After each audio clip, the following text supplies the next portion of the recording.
Okay, so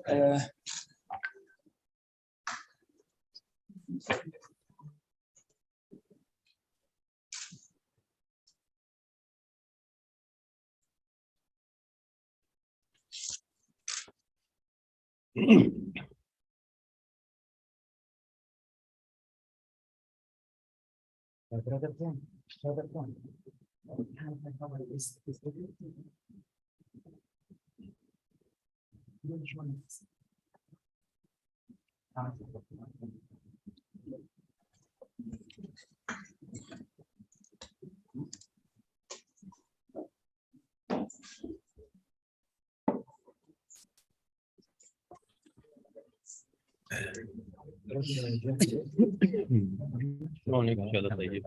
شلونك؟ ان شاء الله بخير. منور. من نورك. زمان ما شفناك. لا موجودين. متوفر بكميات قليله. لا بكمية بالدراسة. كيف وصل طيبين؟ الحمد لله. ما في ملخص لله حتى نشوف من حاجة للفون كذا. يعني بعدين ناخذ كذا فقرات بسيطة. نعم. دكتور هذا جاي. ايه معايا في السكن. شارك. في السكن. يعني المفروض انت تزوده بشويه يعني اطباق. لا على طول على طول. لك الله في رمضان دائما نلتقي في المصعد بس. يعني عندهم طبقه اسمها بنت بنت الصحن. إيه. هذا خطير جدا. والله عندنا مسكن ليش يعني بنت مو ابو الصحن؟ الجمال والفن مرتبط. لا بس طبخة حكاية. عسل. العسل وطبقات طبقات عبارة عن طبقات.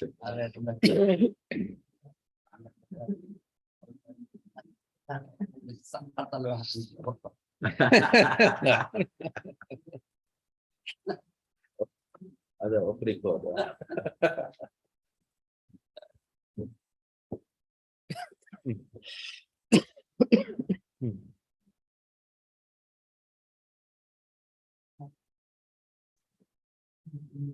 هم عندهم في اليمن العسل ما شاء الله. إيه.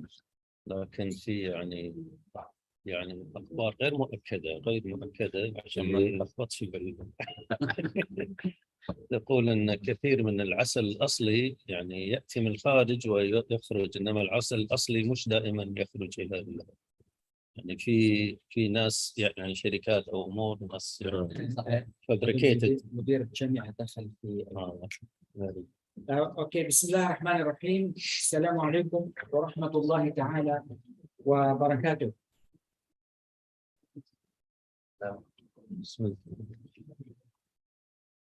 Let me welcome all our participants to this Istac-World Professorial lecture today. And I welcome all the participants who are here in the Ibn Khaldun conference room. And also, I welcome all those participants who are in the Zoom and in the YouTube channel. And on behalf of all of you and the university, we welcome His Excellency to our program today.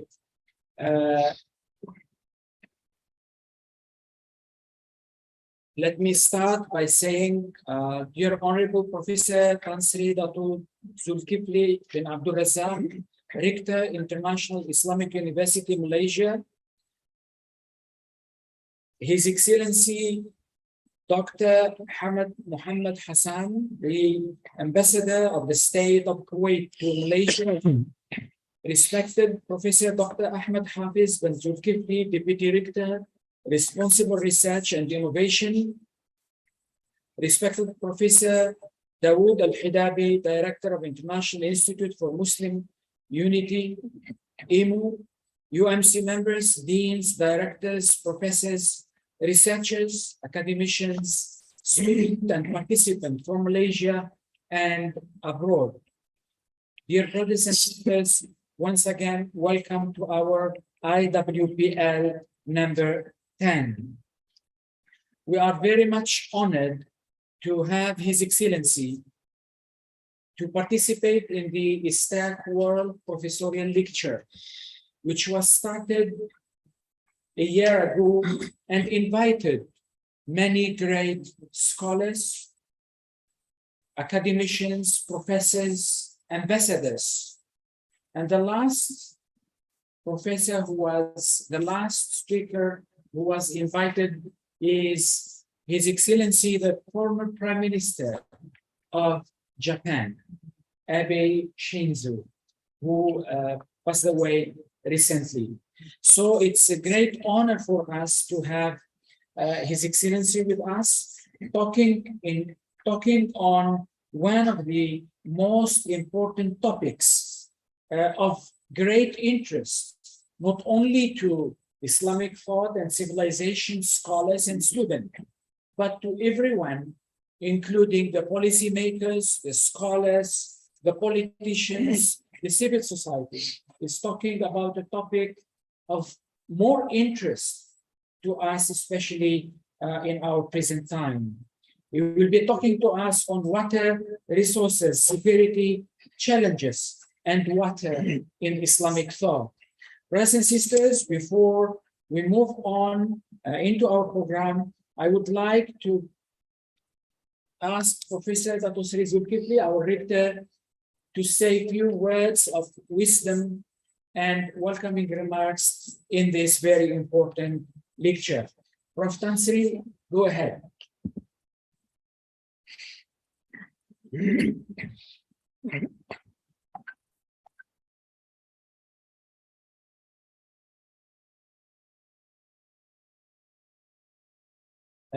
Tan Sri, do you hear us? Yeah.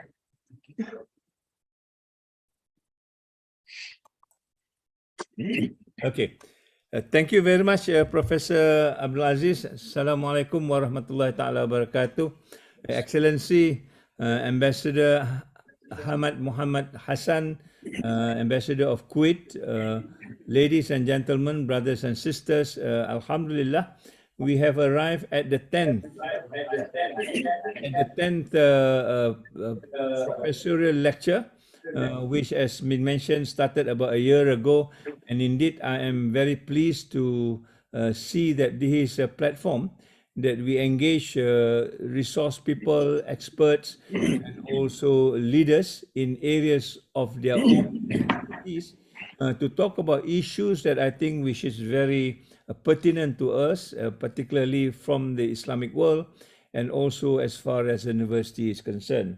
I met His Excellency some months ago, and we talked about the issues of water and how water security becomes an issue that we all have to get used to in the future. And indeed, with this pandemic, you begin to see water is another resource problem that we need to actually look into in a very, very comprehensive way. So today, I think we are very fortunate to have the ambassador to talk on water resources security challenges and water in the Islamic thought. I think this is something which is very rare. Often we read about water resources in a very more general, secular kind of issue, but here we have specifically on Islamic thought. So let me thank His Excellency for making time and also giving this university the honor to listen to it. And we hope this will generate more discussion so that we can take this forward into the university's curriculum maybe, or also research, so that we can also find out what would be our role in trying to mitigate issues of this nature that will affect us in the long run. So thank you very much, Excellency, and we certainly hope that this relationship between the embassy and us will continue, and hope that issues of this nature can be part and parcel of the relationship that we built on. So thank you all for tuning in, and we look forward to your discussion and fruitful deliberation, inshallah. So Assalamualaikum warahmatullahi ta'ala wabarakatuh. Thank you very much, Tan Sri, for these words of wisdom. And I would like to welcome our professors, Prof. Osman Bakar, Prof. Tamim, and all other professors and doctors who are participating from Pakistan, from India, from other parts of the Muslim world. Welcome to our program today.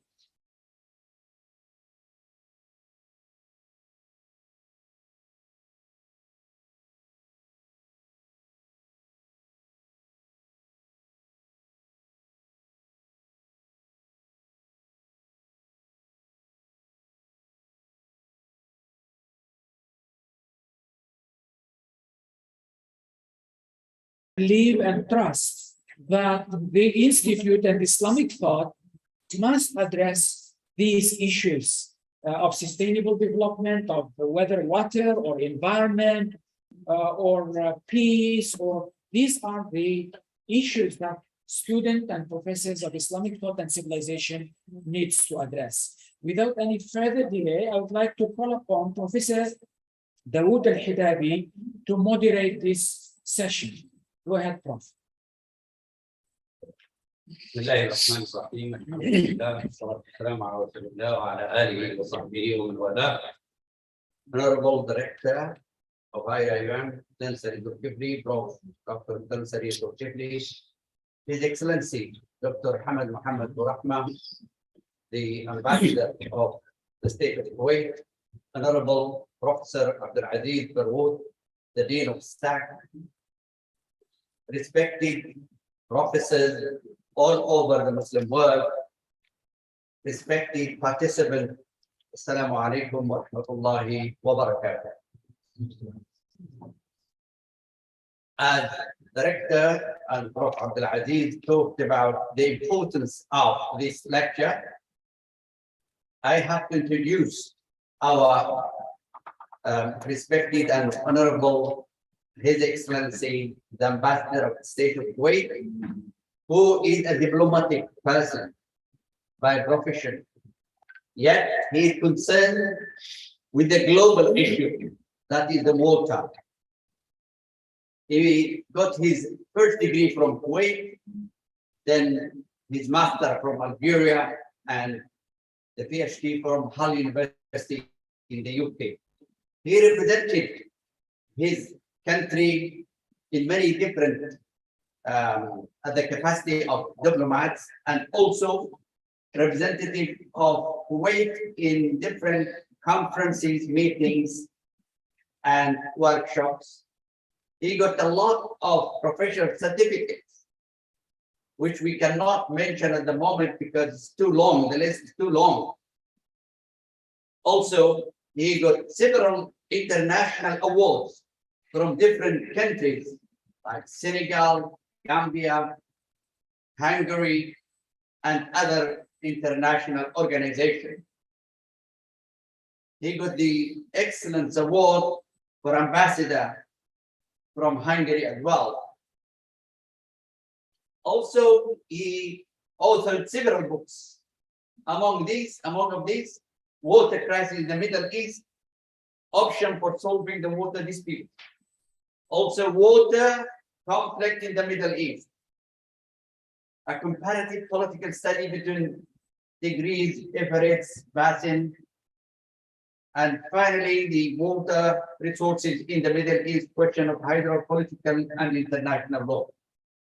And I feel very proud to announce that IMO has published his key book about water resources, and today he brought some of them to present them to Prof. Abdul Aziz for staff, inshallah. So without any further delay, I would invite His Excellency to deliver his speech.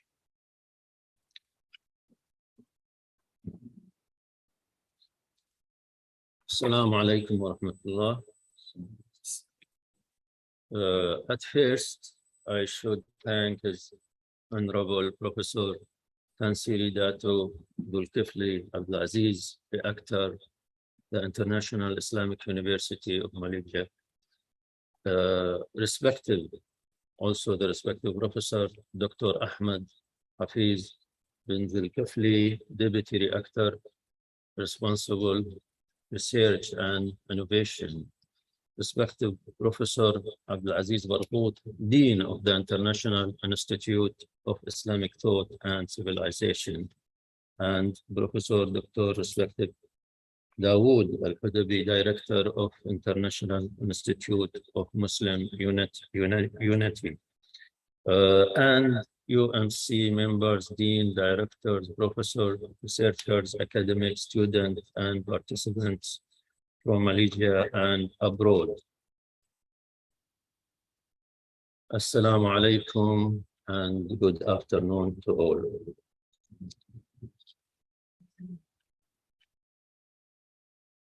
I also like to thank you and appreciate all staff, colleagues, and those who have involved in assisting for preparation and take your time for attend this presentation here today. So as you see, we choose a wide title for this presentation: Water Resource, Security Challenges, and Water in Islamic Thought. It's really a wide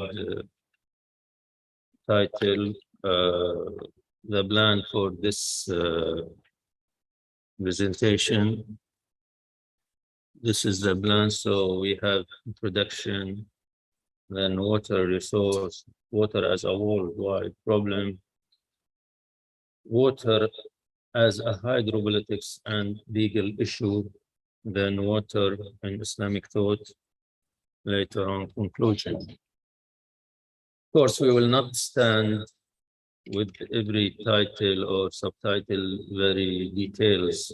The idea, I like to give a general and highlights all about water and our question of water in the world.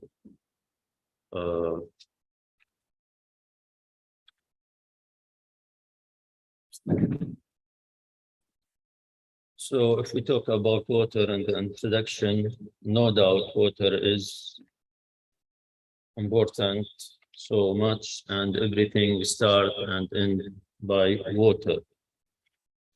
يقول الله سبحانه وتعالى, Almighty said, أولم يرى الذين كفروا أن السماوات والأرض كانتا رتقا ففتقناهما وجعلنا من الماء كل شيء حي.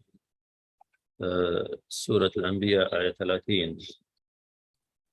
Have not the people who have disbelieved ever considered the heavens and the earth were at first one mass, then we parted them and create every living things from water. And subhanallah, everything really start and end from water. So even our body, you see the water and liquid blood and the body of a human being, it's reached 70% of the body of the person. And if this percentage got less, at 50, is pass away. Observe that the same percentage, almost 70% of water, this is the same percentage or little 71. This is the water, sea, ocean cover the ground. It makes sense maybe. There is many things we can talk about water in all sense, in all means, in all times. Even the water is the latest research said it's refresh the memory. For those students need to drink water before the exam.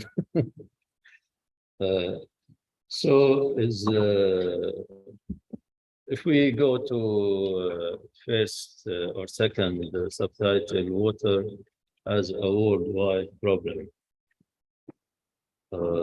So it's really a big topic. Mostly focus on the water supply, water demand, water deficits, and there is many things under this title can be reached and talk about. I just want to mention about what called the water poverty line. That's خط الفقر المائي. That's more than 20 years that a scholar, Swedish scholar, Malan, her name Malan Falkenmark, she mentioned that the water poverty line should be at 1,000 cubic meter for a person for every country. So when a country has this percentage of 1,000 cubic meter for every person, that means they have no water shortage or scarcity. But if get less, some researcher, scholar after her come and reduce this amount until 500, the minimum. So that's roughly between.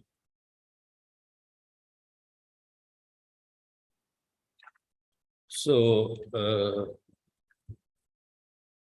we have to mention some figures, in fact. So water problem have a different source and dimension, such as the hydropolitics, economics, sociology, legal, technical, sanitation, and political aspects.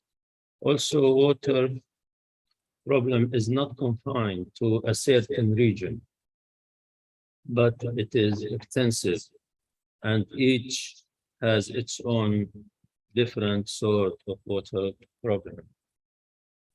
So maybe scarcity and pollution, that's known for some region like Middle East, Asia, Middle East, and Africa, but a problem of water in other area, if you say in the North America between Canada and the United States, it's not much as water shortage as a difficulty, legal difficulties in sharing this work of water. They have surplus water. So it's really growing global attention to water problem in the recent decades. As a starting point, it would be useful, in fact, to review some general figures about water. So while water resource seems abundant in the global context, most of it is in the ocean, which covers 70% of the earth. 97.5% of the water, world water, is sea water. Of the remaining fresh water, only 2.5% of the global total liquid resource, roughly 2/3, is locked up in polar globes, total liquid resource. Roughly 2/3 is locked up in polar ice, glaciers, the atmosphere, soil, or deep aquifer. Of the fresh water, what is left, another 2/3 is lost to evaporation, and more than half of water remains follow unused to the sea again. What actually is available of the renewable water is supply to human is less than 1% of the total water available on the planet. It's very little. Moreover, the water distribution is another problem. So it's disregard, it's not equally from the region to other region. The latest statistic indicate that over 2 billion people drink unsafe water. 3.6 billion, nearly half of the world population, are without adequate sanitation. and 3.4 million people, mostly children, die every day of water-related disease, more than 1 million from malaria alone. So the World Health Organization did a lot of work and job in regards, and they have international level has adopted a program called the International Drinking Water Supply and Sanitation Package, which stimulate development and national plans in many countries. One purpose of the plan is preparation of much valuable information that is required for setting the optimal water strategy, such as a plan could be formulated by answering several questions, actually 8 questions about, we'll not go in detail, but about how can we strengthen the health impact, what resource must be developed and financing of institute and staff of equipment and knowledge, identification of the project and priority and phasing of action. How do we ensure programs? Also management of development, control of service and evaluation of operation and impact. Also, the World Health Organization has published many reports about water.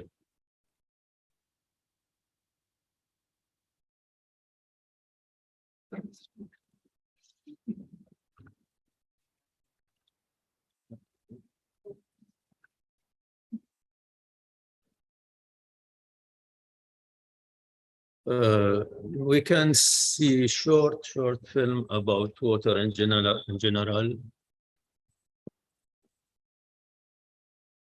So here, starting with some map of the water and the stress water country that in the world. So those with the red is more regions suffering of water shortage and scarcity, and more red, it's the medium, then the high shortage water area.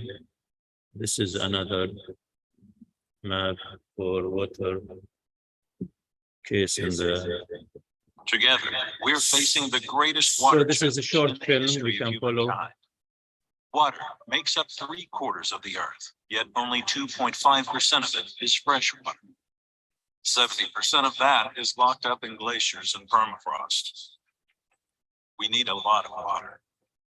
Each year, humans use 4,600 cubic kilometers of fresh water for agriculture, industry, drinking, and household use. It's no wonder that 1/4 of people in the world don't have enough safe drinking water, and half of the world lack proper sanitation. Meanwhile, our population is growing. From now to 2050, it will increase from 8 to 10 billion people globally. According to UN predictions, already by 2030, the demand for water will be 40% higher than the available supply. To satisfy human needs, we must look to other water sources. For instance, just under our feet lies a hidden freshwater resource, groundwater. It makes up 30% of the world's fresh water and already supplies over half of the world's drinking water. Sustainably extracted and managed, it could supply enough fresh water for 2,000 years of human use. But our groundwater is at risk. It is the most extracted natural resource in the world. 1/3 of all groundwater aquifers are on the brink of depletion from over-extraction, and once they collapse, they can never be rebuilt. Additionally, through droughts, pollution, poor water sanitation, leakages, energy-intensive management systems, and the growing effects of climate change, this precious resource is becoming scarcer by the day. At this rate, we could lose 1/3 of our global freshwater resources permanently. On World Water Day, we urge people everywhere not to take for granted this hidden source of precious freshwater. Let's work together to better manage our water systems, to improve water quality and reduce impact at each stage of the groundwater cycle, from extraction, use, and recycling, to finally returning it safely to the earth, so that everyone, everywhere, has enough fresh water to live. Together, we need to make sure that every drop counts.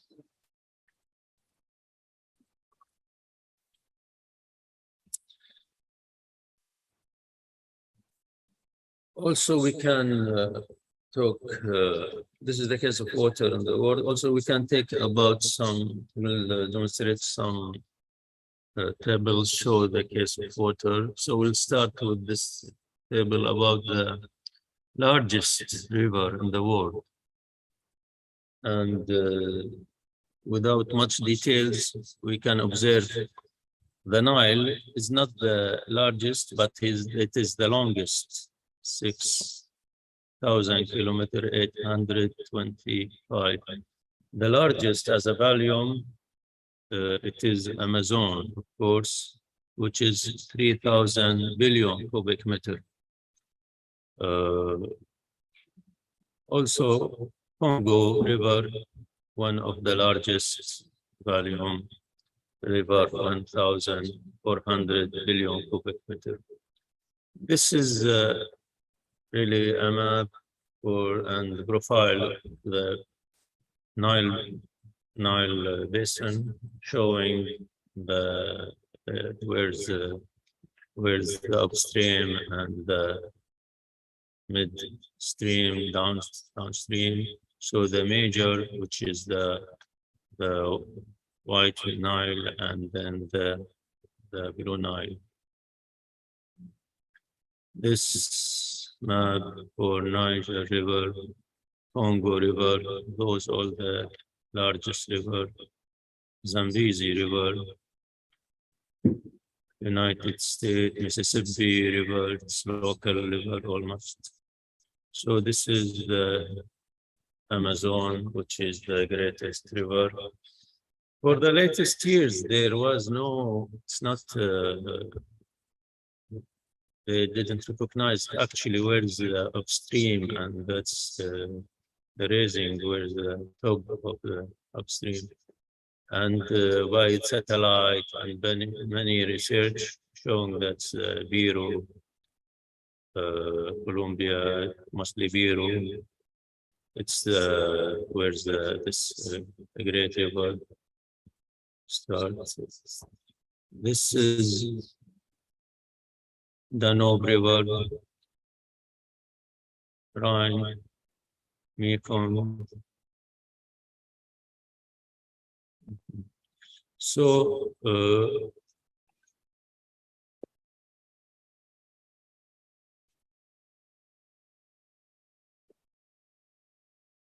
this is the case of the water in African country. The amount of the total, the groundwater, surface water, the total, like for different country in the Nile basin. This is in Tigris, Al-Furat basin, some figures about the case, and that starts from 1990 and until estimated to 2025. We can observe that for Syria, there is a deficit in water as 6 billion cubic meter, and for Iraq as well.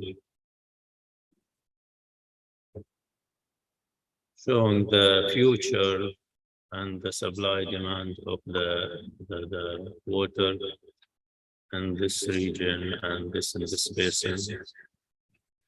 This is show the case of water in GCC country. So these countries, in fact, This is really a region where it's a dry region and water shortage, and those countries depend mostly 6% of their water on the desalination water, and that's of course costly. And see Saudi Arabia here doing a lot of work, and desalination water reached 2,275 million, which is 2 billion actually. Emirates also close to 2 billion, and Kuwait, Qatar, Oman, Bahrain.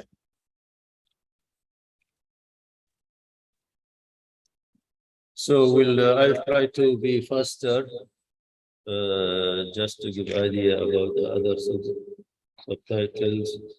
So for the second or third actually subtitle about water and hydropolitics and legal issue. In this area, usually in legal issue, that's in both. So talking about bilateral agreement between the Caribbean countries, always there is a bilateral agreement about water between the neighboring Caribbean countries, share solving their water and all about their water, managing differences, so on and so forth. But what we like to talk, and another issue which is really important about the convention, international convention about water issue. So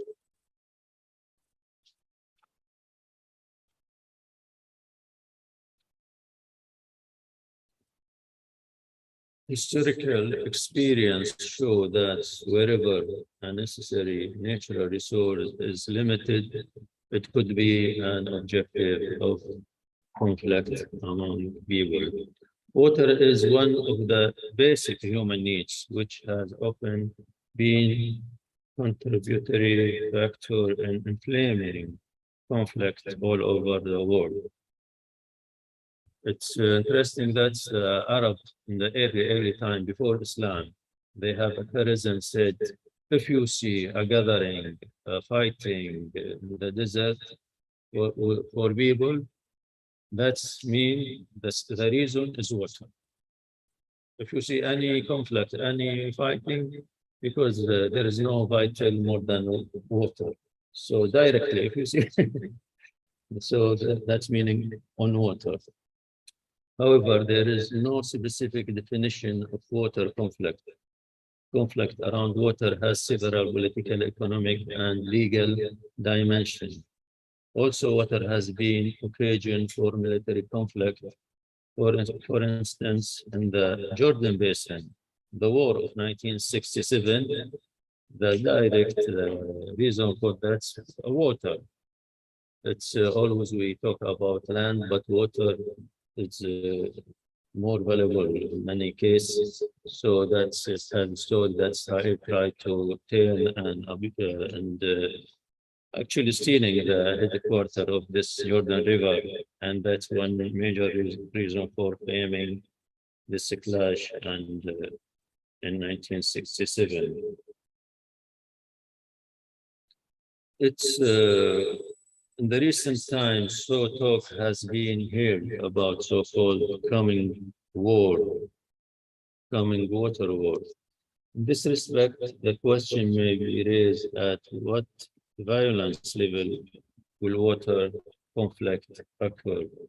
And any conflict tends to have a small beginning, but maybe gradually escalate intensity to peak, which is war. So to avoid such sources of matter facts of conflict everywhere, the world community, the UN worked to create a world water legislation. So the early successful experience in this context was what what has been called the Helsinki rules of the uses of international river. That's on 1966. After 31 years after, we have another convention, which is the UN Convention on the Law of the Non-Navigational Uses of International Water Courses. So the UN Resolution 2669 of 8 September 1970 was the first sign or birth of the convention when the UN General Assembly requested the international law community to take up the study of the non-navigational uses of international water courses. After more 2 decades of debate among the concerned states and organizations, with voting in General Assembly of 103 in favor and 3 against, the Convention on Law of Non-Navigational Uses of International Water Course was adopted on May 21st, 1997. So this convention was forward and has voting 103 in favor, 3 against.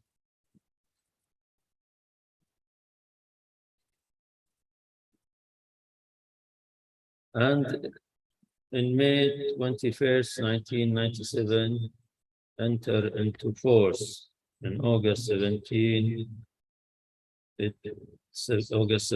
1914, by certificate by 35 state members and rejected by 3 states.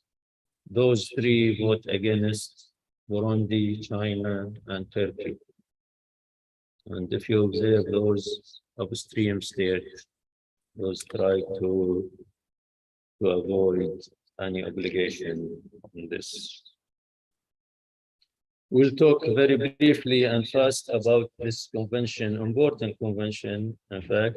So the convention consists of an annex, 7 parts, containing 37 articles and an appendix related to the arbitration.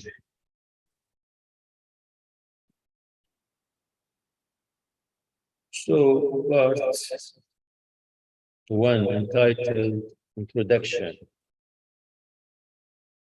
That scope, the present convention makes clear that the convention focus is compared to the non-navigational international water course, which means that's only about water, because in the early time, some countries try to mix that sort of convention with other convention like sea convention, and so here it's making clear only about water resource. Second article in the first part, uses of terms, contains a definition of the international water courses. And here is also important things and area that indicate that the water courses system is composed of surface and groundwater. And that was maybe not much clear in the Helsinki rules. So here make it clear, talking about and all dealing, solving this convention about both surface and groundwater. Part 2, titled General Principles, that covers Article 5 to 10. And really, this is quite important part and dealing and solving concern, direct concern for those poor, especially downstream countries. So Article 5, talking about equitable and reasonable utilization and participation, which mean that upstream country should not exaggerate and abuse its water, and should dealing with this riverian water in reasonable, equitable, and responsible utilization. Article 2 in the same part 2 also clarifies that the water courses state has an obligation not to cause significant harm to other water courses. So those, when they come doing their dam or any procedures, should not cause harm for the downstream countries. Article 8 in this part 2, also address a modern concept of cooperation among the riparian states based on sovereignty, equality, territorial integrity, mutual benefit, and good faith, in order to attain optimal utilization and adequate protection of international water course. So here try the convention to put the limits or explain when any country, upstream country, claim about sovereignty, where the sovereignty may end and start. And also Article 9, and this important part. This is the most important part of this convention, maybe. Also, Article 9 talking about exchange of data and information, especially on the hydrological, meteorological, and ecological issue. So those countries has obligation to exchange the data when they plan to do any new project or any measures.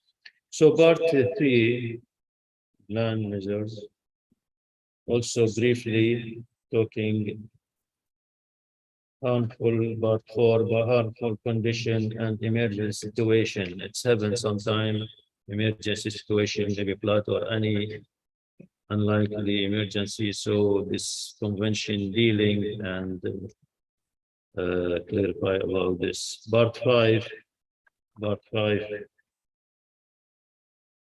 also in this convention talking about protection, preservation, and management. Part 6, miscellaneous provision about this convention. Part 7, which is title final clauses covered like any convention. Article 34 to 37 dealing with this issue, which are procedure dealing with the signature, ratification, entry into force, and authentic texts of the convention. And finally, the appendix of the convention is concerned with the arbitration of the procedure. We are almost concluding this part, but about this convention, which is really important convention, we can give a short comment. This convention was subjected for some mention and criticism. So it came to solve many problems and make it clear. But the other problem for this, it is still voluntary to join this convention. So there is no obligation for any country to join this convention. And as we see and mentioned before, from the beginning, 3 countries refused and to vote on the convention. And even though there is in the context and inside the convention, there is no the instrument there's an obligation those countries. It's not showing how should or to force some country to respond positively for any difficulties, any what call it before harm for the downstairs country.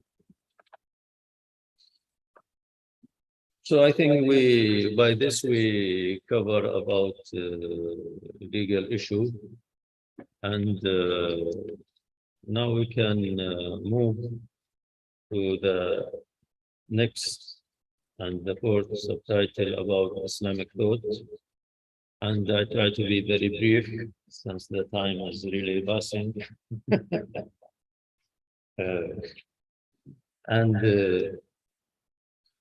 Here, in fact, we'll talk in two issues. So, water in the Islamic thought, the normal thing and the first thing we should mention about water in the Holy Quran. So, the fact that water repeated in the Holy Quran 63 times repeated in the Holy Quran, showing how far it is important. And some texts ayat in the same 2 times. And it's very 63. We can mention few. يقول سبحانه وتعالى, Almighty said, وأنزلنا من السماء ماء وأنزل من السماء ماء فأخرج به من الثمرات رزقا لكم. وأنزل من السماء ماء وأخرج به من الثمرات رزقا لكم. وأرسلنا آية أخرى في الحجر وأرسلنا الرياح لواقع فأنزلنا من السماء ماء والله خلق كل دابة من ماء وأنزلنا من الماء وأنزلنا من السماء ماء طهورا. الله سبحانه يعني يتحدى ويسأل الإنسان أمن خلق السماوات والأرض وأنزل لكم من السماء ماء. في سورة النمل. وآيات حقيقة كما ذكرنا 63 times repeated.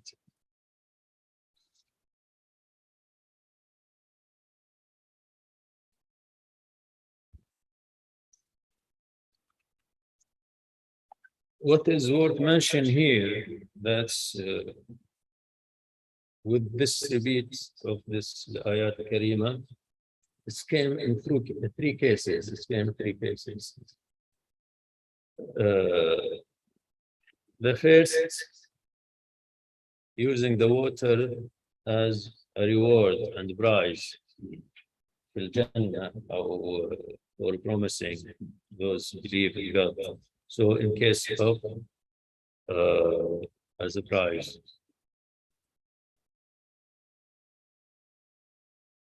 And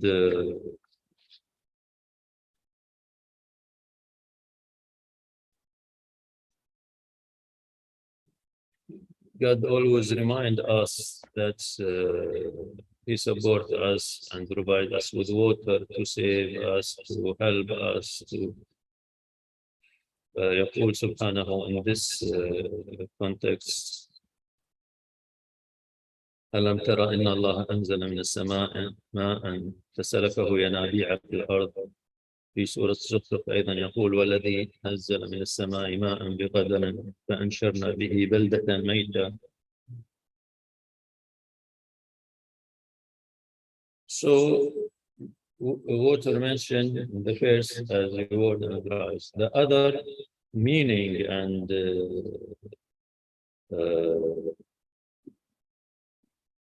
purpose were mentioned as a punishment. Water may be using for punishment by God. So we can remember and we follow about from the beginning the great floods by Sayyidina Noah, the Prophet Noah. So when Noah, Sayyidina Noah, his order, advice, and call his people for belief in God, and after more than 900 years, God ordered from him to build the ship, and then we know the story. So all those disbelieving God, they are died by floods.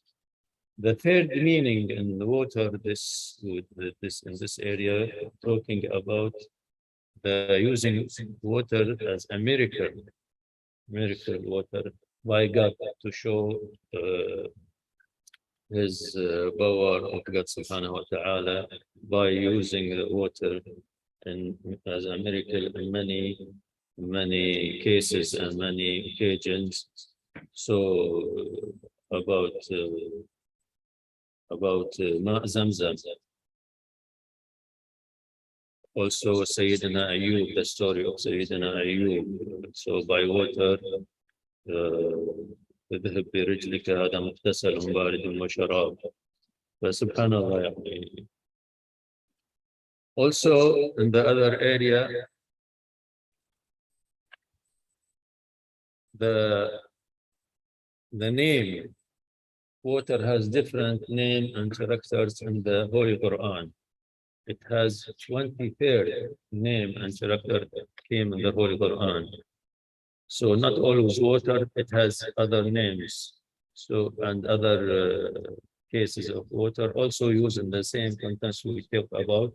So God says subhanahu wa ta'ala, al-ma' al-maghir wa huwa alladhi nazzala fil ardi wa ghaba fiha wa ghaba al-ma'.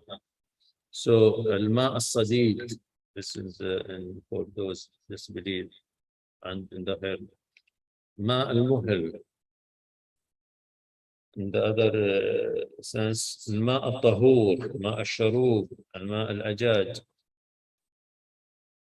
الماء المهين, الماء غير الآسن, الماء المبارك, الماء الغور, which is the deep water, الماء المعين. So الماء الفرات, which crystal and pure and water. So many, it is actually 23rd name and character of water. So the other topic we can talk about it in the water and Islamic thought. We'll talk actually about the book. We've been talked before, Al-Mukhtar.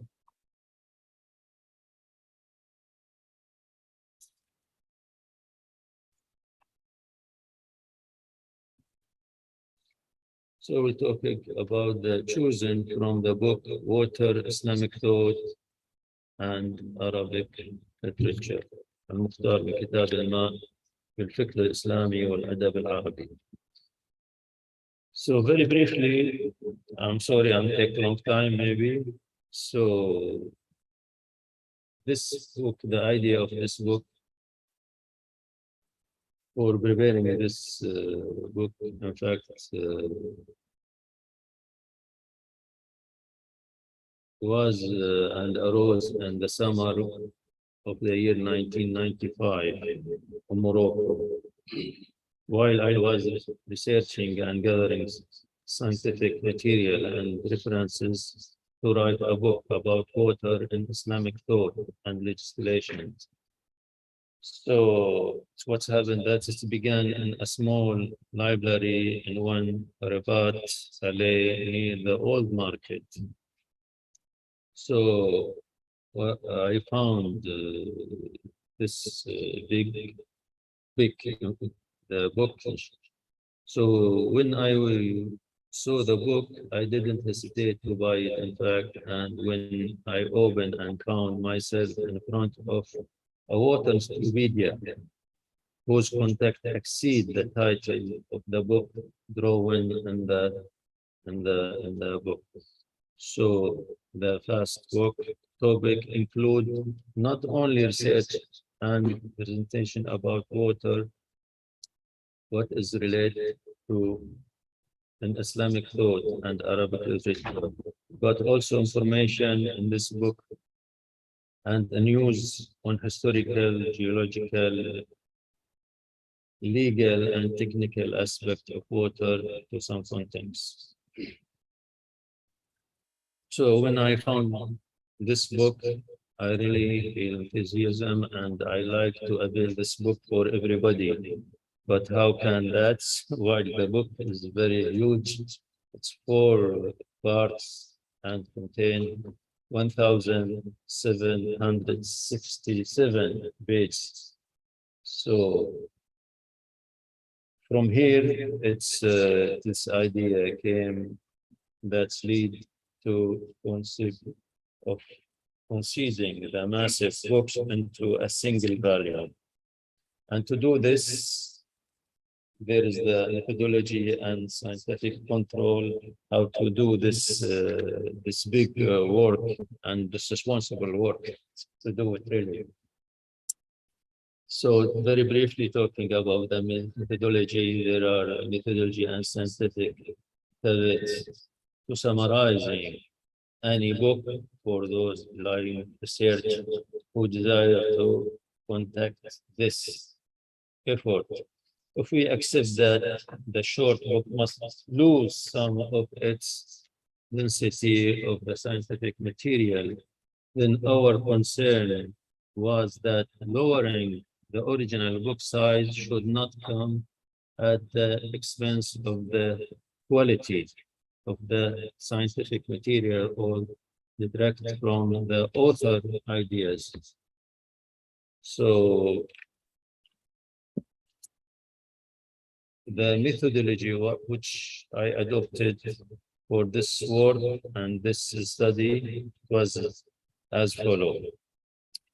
Unlike the original book, which was comprised of 4 parts, 7 chapters, the chosen, al-Mukhtar, the chosen from the book of water was contained in a single part with 4 chapters. So I try to reform and minimize the chapter. Then, in the methodology, despite the difficulty of separating the book topics, so what we done, whatever related to the mention of water in the Holy Quran and Hadith has been reclassified within the first chapter. We do it for chapter, so what relates to Quran Hadith in the first, and whatever relates to water in the Holy Quran and Islamic heritage has been included within the second chapter, and what is related to the water in Islamic civilization and Arabic literature has been included within the context of the third chapter. In fact, I excluded most about Arabic literature in this book. Some area there is poetry and some romantic poetry, so I excluded and more focus on this area of the Holy Quran and Hadith. The 4th chapter came under the title Water Literature, Art and Science, and all that of this was done to make it more reader friendly for everyone. So from the foregoing, it's clear that the strategy we took was not summarizing the book, but selecting some topic and being brief by carefully selecting the required paragraph from this big book. We discovered the title, the chosen from the book of water in Islam, thought and Arabic literature is the most suitable title for the book new edition. اخترنا هذا العنوان المختار من كتاب الماء الفكر الإسلامي والأدب العربي. So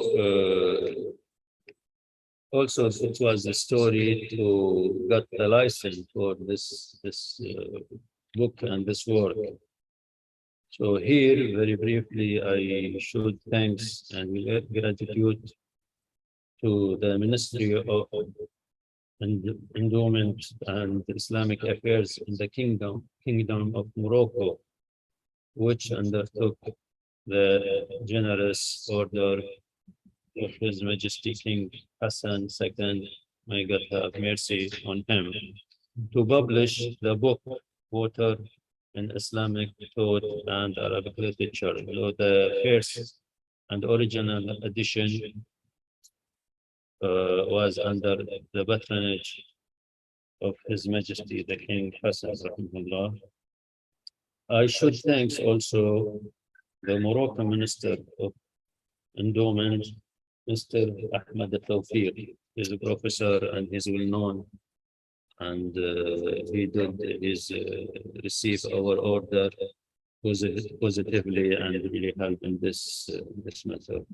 So very briefly and finally, we can talk about the book itself. So we said it's 4 chapters. The first chapter for the chosen book was water in the Holy Quran and the prophetic hadith. So in this chapter, water in the element of life and the secret of extensive water and air. Many things, but we are briefing. So people are partner in 3 things: water, passage, and fire. الناس شركاء في 3: الماء والكلاء والنار.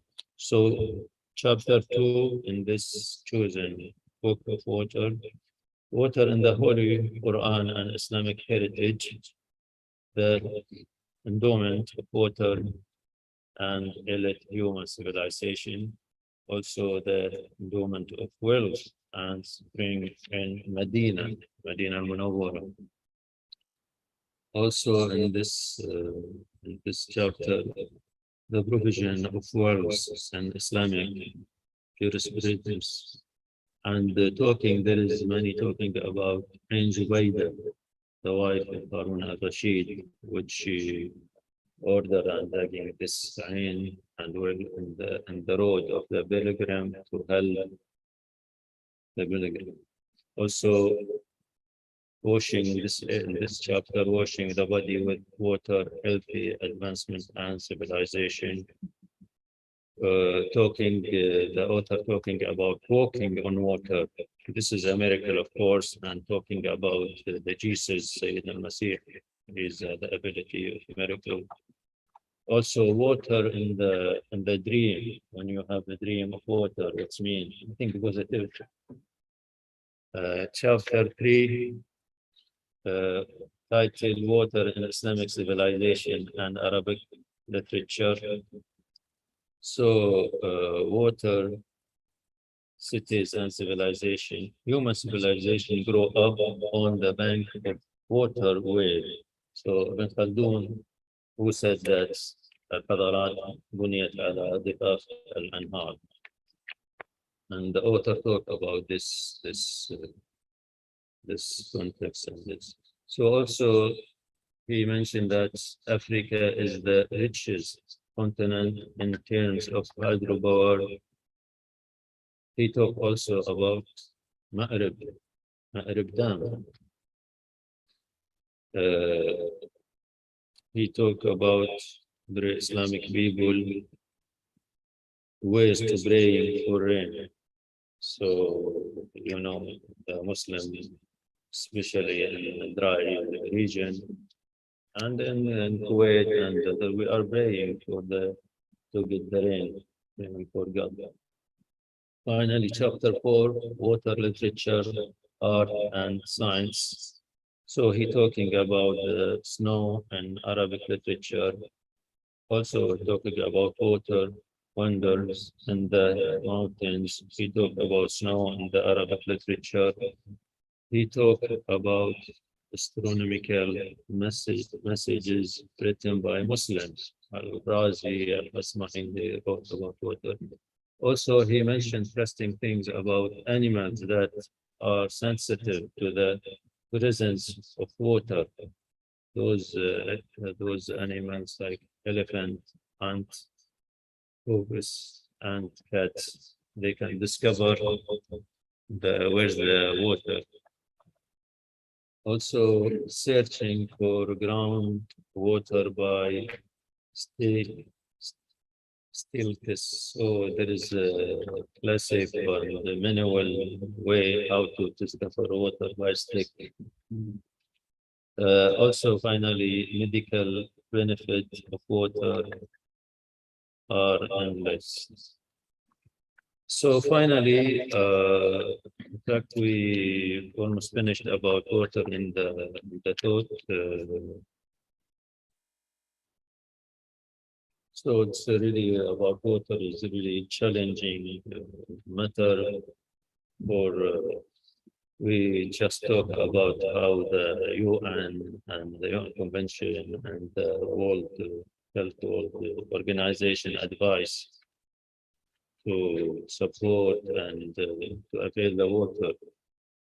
So it was mentioned here that some effort by the Kuwait Fund of Development in this area. So we can mention water projects supported by the Kuwait Fund for Development, which has founded more than 1.61 billion. Those projects founded with $1.6 billion for a total of around 100 water and sanitation projects all over the world over the course of the 5 decades since its founding. So it's really the Kuwait Fund did a great job in this. Also, several Kuwaiti organizations have financed water projects as well, like direct aid organization led by the late Dr. Abdurrahman Smith, the water project, Al-Awn al-Mubashir, Direct Aid Society in Africa and Yemen reached more than 27 projects, reaching more than 945 surface and earthen wells to provide fresh water to the people in poor and remote areas in Africa and other areas. Other Kuwaiti organizations that fund water projects include the International Islamic Charity Organization, Kuwait Society for Relief, which work on many projects in Yemen, Kuwait Society for Humanitarian Relief and Development, which digs wells in Sudan, Syria, and Madagascar, and many other countries. Finally, in fact, in the conclusion,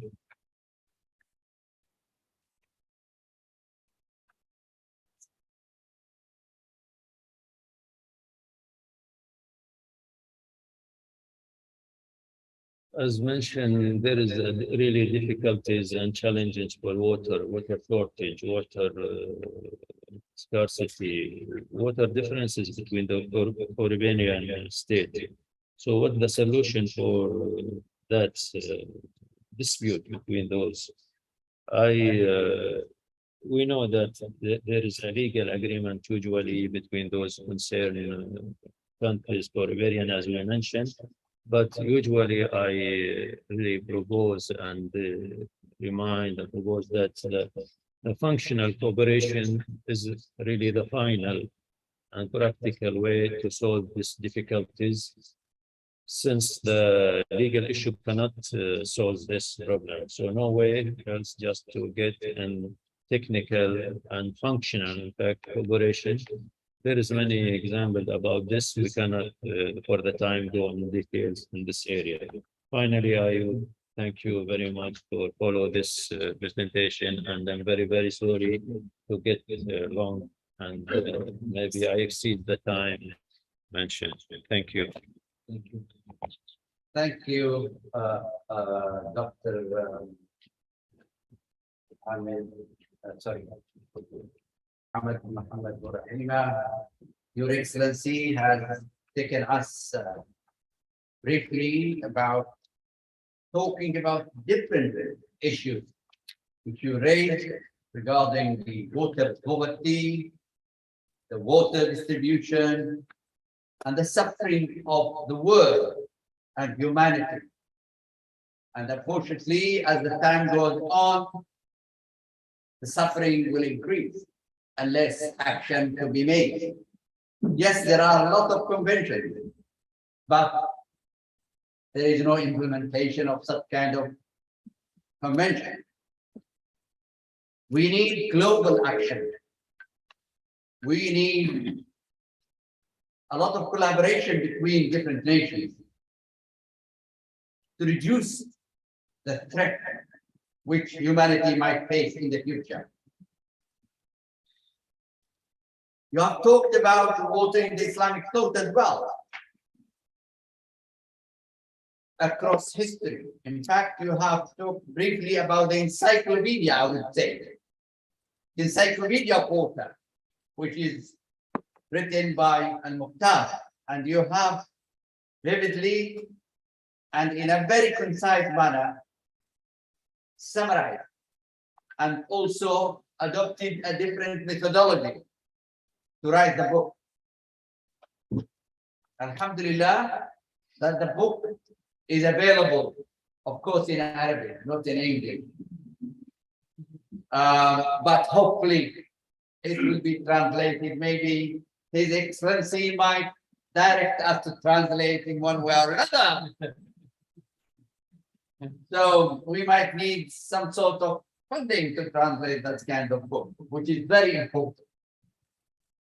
So I will leave the floor to all participants to either comment or raise questions. The opportunity is yours now. That's the book, yes. Professor, if you allowed me, Yeah. I want to thank you directly for your effort to copy this book and make it available in the university and for the student, that you did a good job in this. Thank you very much. We should mention that, really. Thanks. Thank you very much. Prof, can we start here? Yeah. There are a few questions here just to mention to His Excellency. Okay. There is a question talking about can water issues become a reason for unrest in countries, not between countries, in the country itself?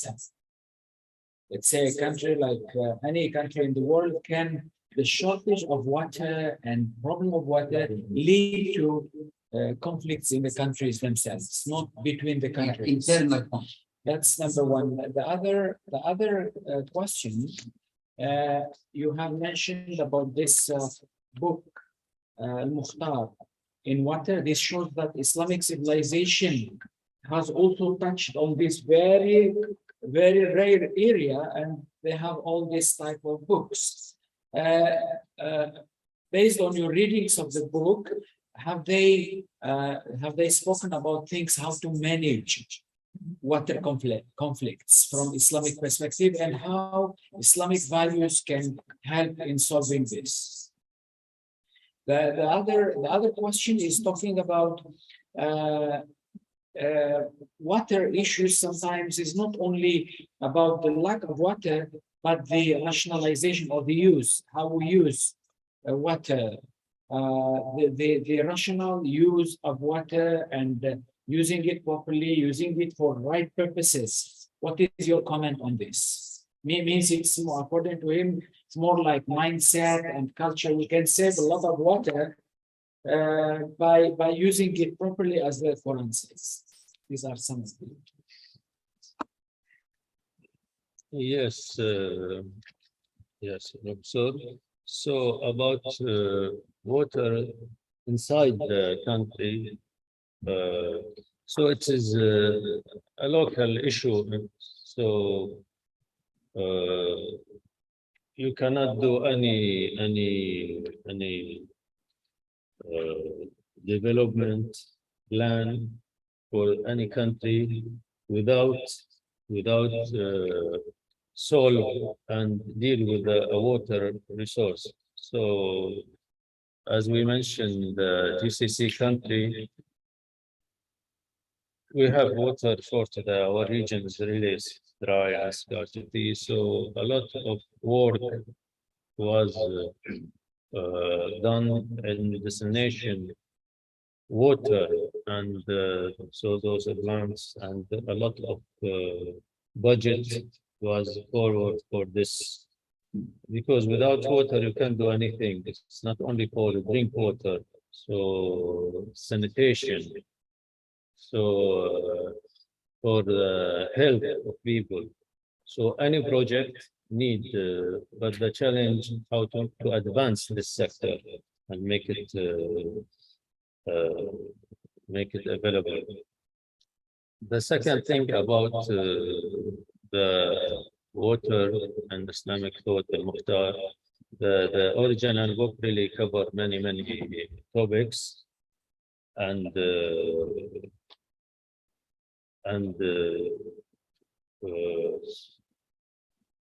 it's the problem not always a water shortage. It's not a water shortage, and we mentioned some cases about pollution of water, some cases about using water in the treatment, health treatment. So many issue about water. It's mentioned in the original book, and really whose desire to get more and more should back to the original book. Thanks. Any comment or question you would like to raise? Yes, please. I can't say questions. First question. So what you just say, you answered 50%. But when reading 50, I would like to get the clarification. One, we see that the world is being divided into two. That is the north and the south. Countries of the north, they take that comparative developments. They hold industries, so they have much open credits. They trade in double politics. They make pollution. We countries of the south, the consequences. Two, they make people so mass destruction, and they end up forwarding messages into international affairs and us. We from the south. We see cross-border effect. In 2018, when I was here, we got a health issue. In Malaysia, we suffered, but Malaysia had no evidence. It was from Malaysia when they were banning their farm business. Flights couldn't go, water was at stake here. We did the end users here. With this Islamic perspective agenda, what is the real best solution that this program can give? That's the first question. The second question, always we hear about sustainable development goals and Muqasim Sharia. Integrating the two to serve humanity best, always there has been a thing. Looking at MDG 13, climate action, and MDG 6 that talks about water and water security. And also looking at Muqasim Sharia and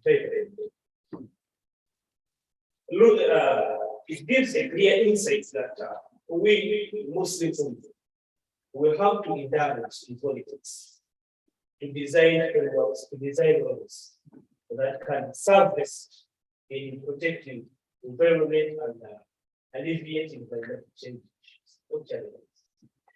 But we are lagging behind in politics.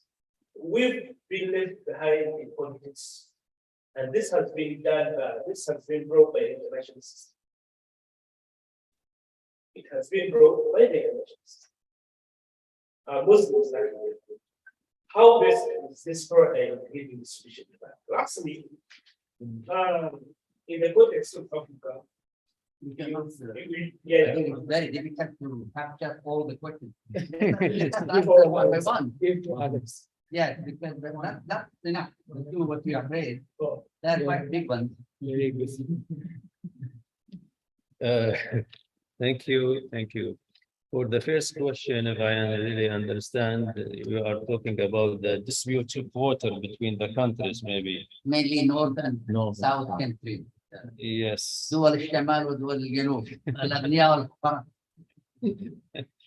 So, the fact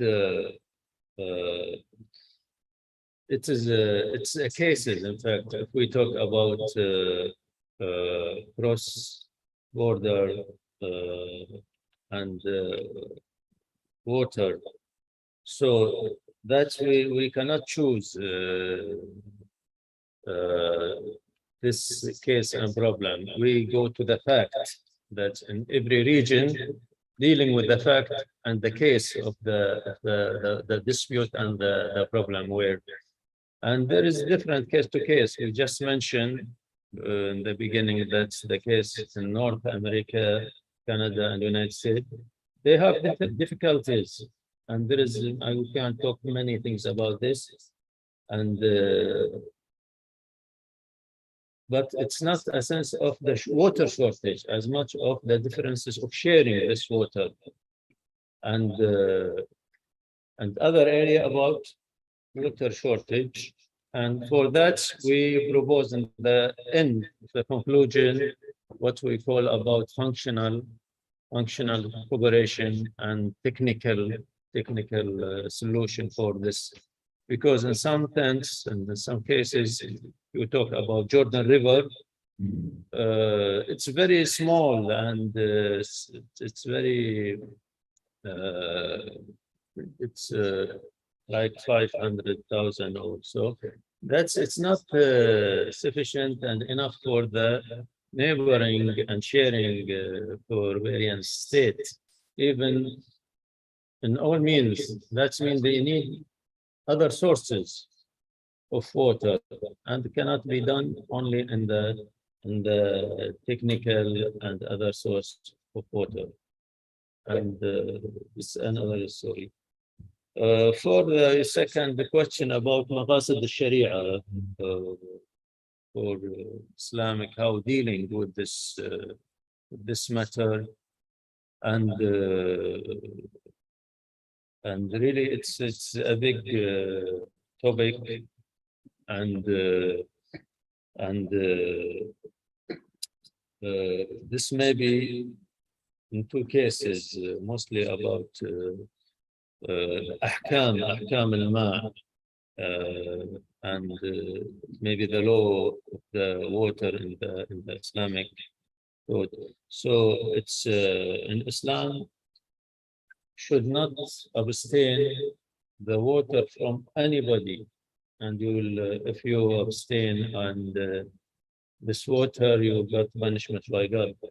So this is very clear, and if you make it in the big picture or big, that's mean in the two barbarian states, maybe they should cooperate in sharing and dealing with this world, and many things would talk in this context. Thank you. Thank you. I think it's clear. What we have to do, not what you call South country or Southern country, they should empower themselves. Even if they have some injustice from others, why they should subjugate themselves to such kind of things? they have to take the responsibility to develop themselves. The problem, I think, we have to work together, the state and research, also universities and research component, whereby we can offer to the world our theories through research, academic research, and adopted by politicians, so that we can develop our own resources.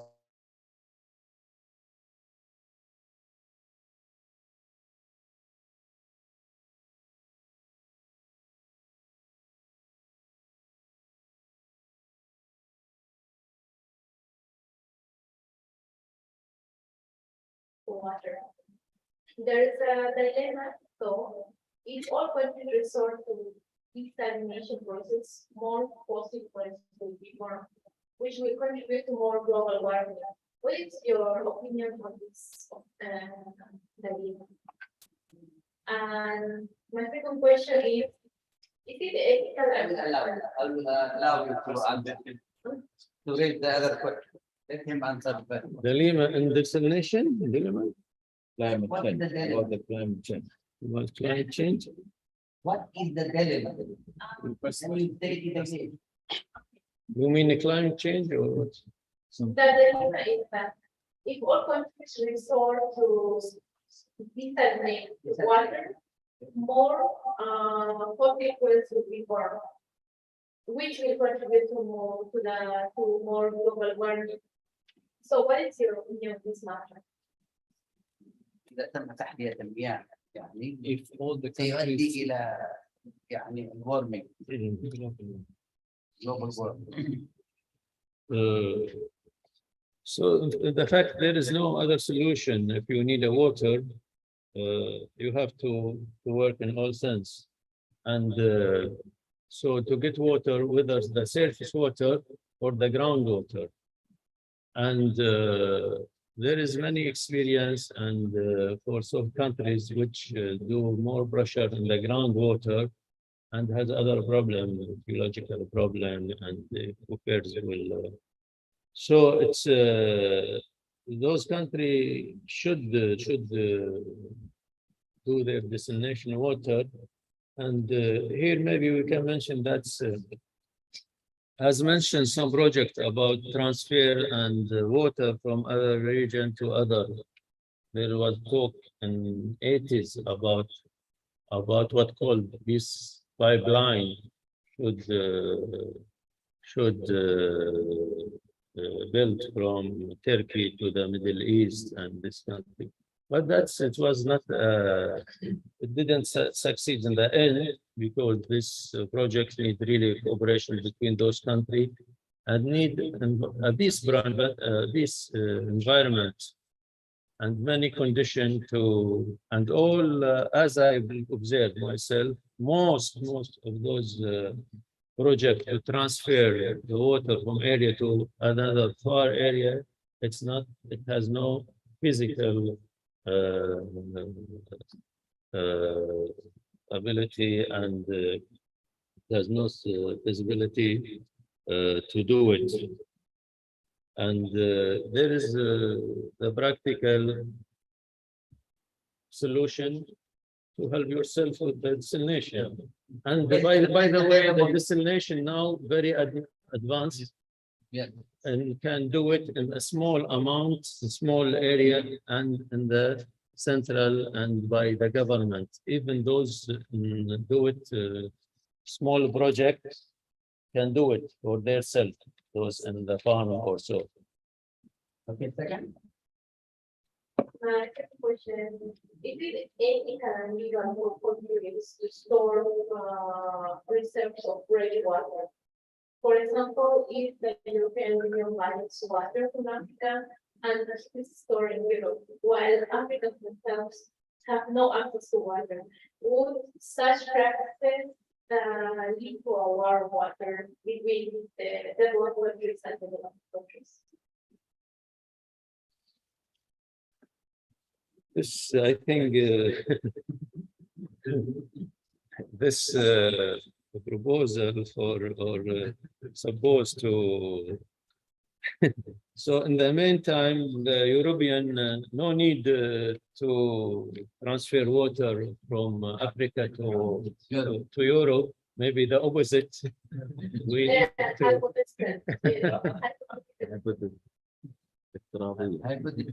yes, yes. So so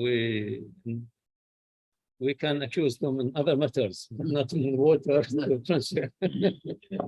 From very good question from the Zoom. Yeah, okay. From our viewers in the Zoom, Professor Imtiaz, it is predicted that in the future there will be water war in the Middle East and will further the suffering of Palestinians.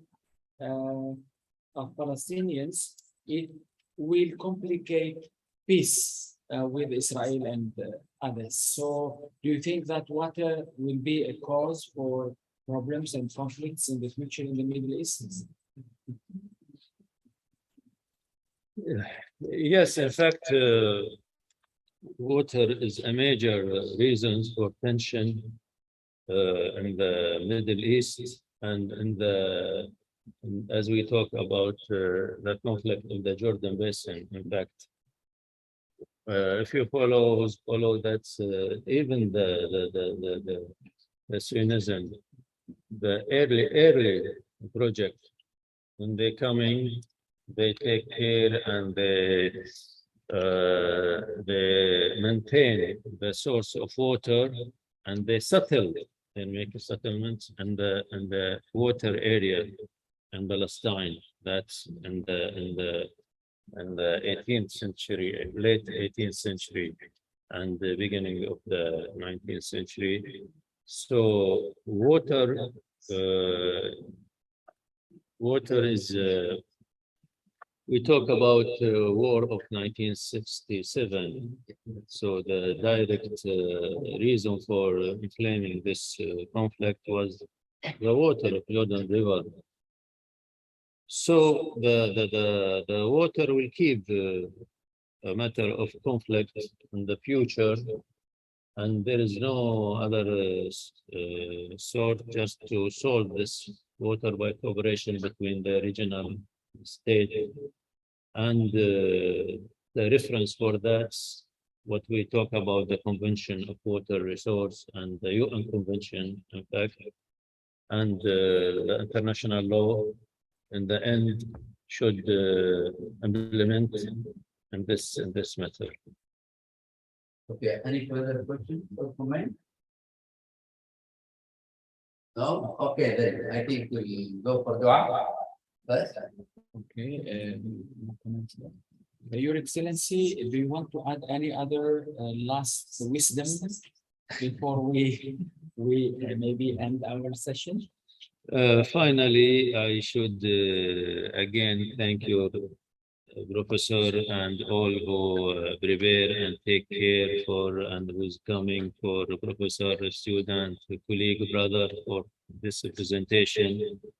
And we are in the Middle East. We came from dry region. We feel much how water is important. So we wish all the best for Malaysia, and the Malaysian should remember that God support them, mashallah, with the daily water perception, and that's really helpful. And inshallah, wishing all the best for the Malaysian brother and for the International Islamic University for their kind invitation and for this really nice meeting and fruitful meeting. Thank you very much. Thank you, Your Excellency, brothers and sisters, our professors, our doctors, our participants who are still with us in the Zoom and the YouTube. Since then, alhamdulillah, I think this is a very fruitful lecture. It's a very important, as the topic is very important, and I think His Excellency, being between diplomacy and academia, he has shown to us many important facts. I think some of our postgraduate students and lecturers, they can do research. They can publish articles. They can address these issues from different perspectives, as our brother was talking about Maqasid al-Sharia and the management of water in the Muslim countries. I think this lecture from the perspective of Islamic thought and civilization has opened to us opportunity to really address these issues. For your information, the futuristic studies predict that there will be wars among countries, among people, because of this issue of water. And dealing with issue of water, as His Excellency mentioned, is not just a matter of water itself. It's a whole ecosystem of the whole international politics, international economy, international society, of the whole humankind and civilization. So dealing with the issues of water is not only the agreements, the conventions, it's the people themselves. It's the policies of the countries, the policies of the business people, the actions of people, which resulted into climate change, water shortage, conflicts in water. So we need to go back to the basics. The basics is the human, the people themselves. So I think I really enjoyed listening to this lecture, which combined many things of the conventional knowledge, expert matter, and also the Islamic thought. It really opened to us the opportunity to address this wonderful book and encyclopedia, Al-Ma في الفكر الإسلامي. Who imagined that Muslim scholars? I think that's one of them, but you can find a lot when you go. So they address this because the Quran addressed this issue as one of the major issues in whatever thing happening in our life, whether health or business or money or building civilization, all happens because of water. So I think there should be a culture, as we have what they call them, ecological ethics, ecological values. There should be water ethics, water values. Because if you see how much water is wasted by the behavior of people themselves, I think you will see a lot of issues and problems. So I think from this perspective, the international perspective, the science perspective, the Maqasid perspective, the Islamic perspective, the Quranic perspective, this is really a very wonderful talk. And I think we can publish this work, as we are going to publish all the lectures under this series of the Istac Professorial lectures. His Excellency later on will look at it based on this question and the other questions, and we will get this right up, and it will be published under the institute, so that we see how our institute today start discussing and handling the issues of environment, water, peace, international relations, health, humanizing education, the human, the people, the values. So that's how we relate our thought, Islamic thought, to real issues of life. So I think this is really wonderful, and we express our gratitude to His Excellency for the lecture, and we wish to invite him again and again in other areas, inshallah. And before we end, we will ask our brother, Dr. Nick, our Deputy Dean in charge of the students, who will come, I think, to that one. Maybe after the dua of our brother, we will have the exchange of gifts with His Excellency, and also we will have a photo session, one photo session with our His Excellency. I would like to thank our people, once again, who are in this room and in the YouTube. May God bless you for coming and staying all this time with us. I would like to thank all these great scholars, young and old, who are with us here today. May God bless you all. Assalamu alaikum. Go ahead, Dr. Nick. Assalamu alaikum. Thank you, our respected team of the Istac-World Professorial. Thank you, our Leader moderator for Dawood Hidani, and who are in Zoom, brothers and sisters, and also to our great Iwpl and speakers, His Excellency Dr. Muhammad HASSAN, for sharing very interesting topic, water resources security challenges and water instant. We are learning a lot from this and very informative lecture. So, my respected brothers, professors, brothers and sisters, let us pray to Allah. That is our blessings, serenity, and harmony in our life. بسم الله الرحمن الرحيم الحمد لله رب العالمين والصلاة والسلام على سيدنا محمد وعلى آله وصحبه أجمعين. اللهم لا علم لنا إلا ما علمتنا إنك أنت العليم الحكيم.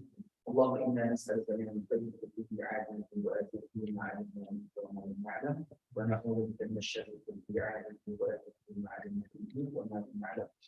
O Allah, inspire us with good ideas, protect us from the evil of ourselves, protect us from any calamities, and teach us from your infinite knowledge we do not know. Glory be to Allah, we have no knowledge except what we have taught us. You are truly the all-knowing always. اللهم إنا نعوذ بك من علم لا ينفع ومن قلب لا يخشع ومن نفس لا تشفع ومن دعوة لا يستجاب لها. O Allah, we are seeking refuge in you from a knowledge that is not beneficial. We are seeking refuge from a heart that is not humble, from a soul that is not satisfied, from a dua that is not answered. O Allah, we thank you as the servant of this world, as the young scholars of this university. We thank you to make our skills heavy rewards. Make us patient in our action, passionate in our works, dedicated in our jobs, knowledgeable in our feelings, humble in our behavior, strong in our faith, compassionate in our subject, and tolerant to our offenses. اللهم أدنا بين قلوبنا وأصلح ذات بيننا واهدنا سبل السلام وأخرجنا من الظلمات إلى النور وجنبنا الفواحش ما ظهر منها وما بطن. With Allah, we have spent our days with many actions to benefit Islam, the Ummah, and this universe. At this moment, we beg you to keep showing us the path to our fruitful discussion and guide us in removing our shortcomings. We beg you, Allah, for your mercy and forgiveness. ربنا افتح بيننا وبين قومنا بالحق وانت خير الفاتحين. اللهم اجعل جمعنا هذا جمعا مرحوما وتفرقنا من بعده تفرقا معصوما. ربنا اتنا في الدنيا حسنه وفي الاخره حسنه. صلى الله على سيدنا محمد وعلى اله وصحبه وسلم والحمد لله رب العالمين. Ameen. Thank you very much. May Allah bless you all. Our brothers in this room and YouTube can leave us. Assalamu alaikum wa rahmatullahi wa barakatuh. Come, Your Excellency.